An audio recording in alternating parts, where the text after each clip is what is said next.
Entrar en detalle en el análisis y recibimos hasta ahora a Santiago Carbo, catedrático de Economía de la Universidad de Valencia y director del área financiera y digitalización de Funcas. Santiago, muy buenos días.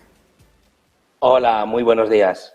Bueno, venimos, se despejaba la duda, había quienes decían que no iba a haber subidas este mes de septiembre en un guiño a Alemania, pero la inflación ha habido subida y no relaja el tono. Lagarde, ¿cómo mide la respuesta del Banco Central Europeo?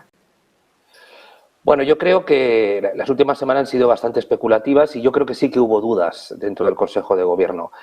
Pienso que el hecho de que ya estén bastante altos, pues algunos argumentan que la estrategia de tipos de interés altos durante más tiempo podría funcionar.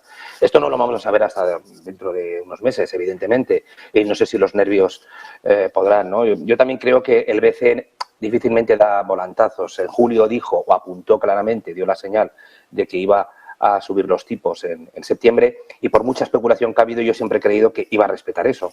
No tiene una vida muy larga el BCE, tiene casi 25 años solo y la Reserva Federal 110 y el Banco de Inglaterra siglos, ¿no?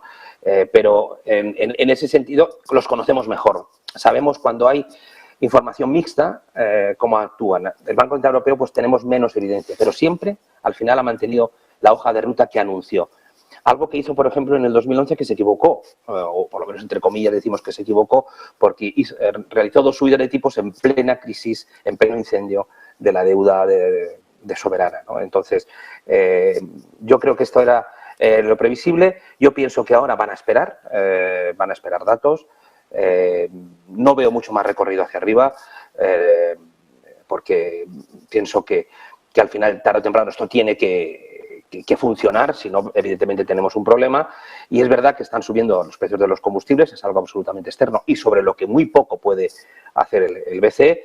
Y también es cierto que la política salarial pues ha sido más generosa y, por tanto, las rentas, las remuneraciones están yendo por encima de la inflación y esto puede generar inflación, pero entiendo que aunque nos lleve más tiempo, pero esta batalla de la inflación el BCE tiene que ganarla sí o sí. ¿Que puede haber otra subida de 0,25 en algún momento? Ya, pero ¿tanto cambiará las cosas? Es decir, hemos pasado de 0 a 4,5 o incluso de algunos negativos a un nivel parecido a 4,5. Entonces, pienso que ahora la estrategia es intentar ver si aguantando más tiempo funciona, porque ya está metiendo mucha presión a determinados deudores, ¿no? A determinadas personas y empresas que tienen deuda.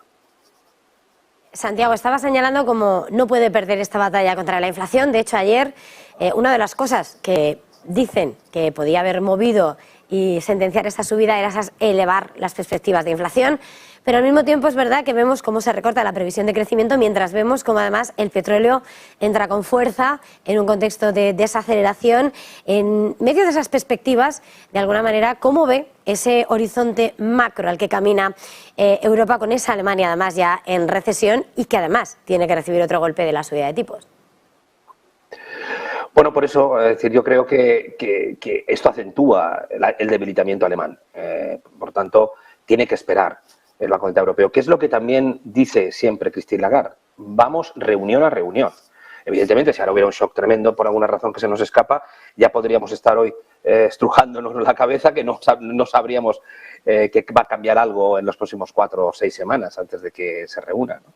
Entonces, pienso que la subida podría ser muy dañina para aquellos países que están ya en recesión, y otra subida me refiero, y desde luego también para países como nosotros, pues porque es verdad que estamos en una situación de deuda muy distinta, mucho mejor a la que teníamos en 2008, y nosotros estamos creciendo, pero ya el Banco Central Europeo tiene que estar mirando por el retrovisor del crecimiento, aunque no es su mandato, pero tiene que empezar a estar mirando en ese sentido, y confían en que, bueno, el 2023 termine con una inflación mayor por estas fuerzas que estamos comentando, pero la previsión es que el 2024 en general se pueda empezar otra vez a domar, ¿no? Ha sido también, reconozcamos, el mérito de haber bajado la inflación de 2 dígitos en la mayoría de los países a la situación que ahora tenemos, que no es óptima, está alejada de la referencia del Banco Central Europeo, que es el 2%, pero fue una bajada significativa, entonces un cierto efecto rebote, sobre todo si algunas fuerzas como el petróleo pues te afectan, y Alemania, que era tan dependiente del gas, de gas ruso, etcétera, pues le está afectando muchísimo, está afectando claramente a su modelo de competitividad. Alemania tiene que pensar muy bien dónde tiene que invertir, cómo tiene que hacer las cosas en los próximos años, porque el modelo que tenía ya no le sirve. Probablemente a los demás tampoco, pero no de una manera tan radical, ¿no?, como lo tiene en ese sentido Alemania. Entonces yo creo que el Banco Central Europeo va a cambiar con el cuadro macroeconómico que también planteó ayer el Lagarde o el BCE. Creo que no va a subir en las próximas reuniones, a esperar a ver si mantenerlo alto, pues mantener alto el calor, pues hace el trabajo, ¿no?